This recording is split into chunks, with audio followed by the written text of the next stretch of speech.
Ancestry DNA was never about helping you find your family. Told you it was about reconnecting with your past.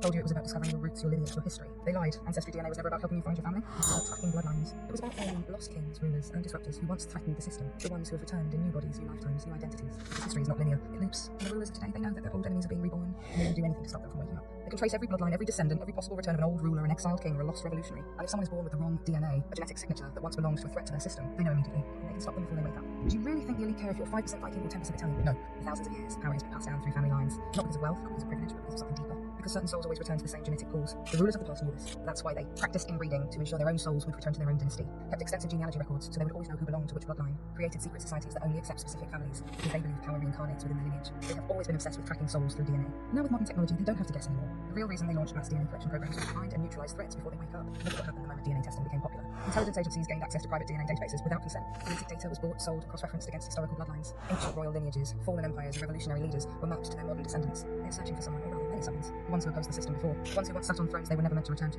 The ones who have the power to remember and fight again. And if they find you in their system, they act before you do. They discredit certain people before they rise to power. They silence those who start remembering too much. They neutralize threats before they can shake the system again. Because if you wake up, if you remember who you were, if you realize why you are really here, the cycle ends, the throne is taken back, and their illusion of control collapses forever. The final question, who were you before? This is not a game. The war for control did not start in this lifetime. It has been happening for centuries, for ages, for cycles upon cycles of reincarnation. And now we're in the final phase. The system is collapsing, more people are waking up, and the ones in power are desperate to track, suppress, and erase those who were never meant to return. So ask yourself, why were you born in this time? Why does history feel familiar? Why do you feel drawn to certain places, symbols, or eras as if you lived them before? You might not just be a person searching for your past. You might be the past searching for itself. And the ones who rule now, they know who you are. The only question is, do you?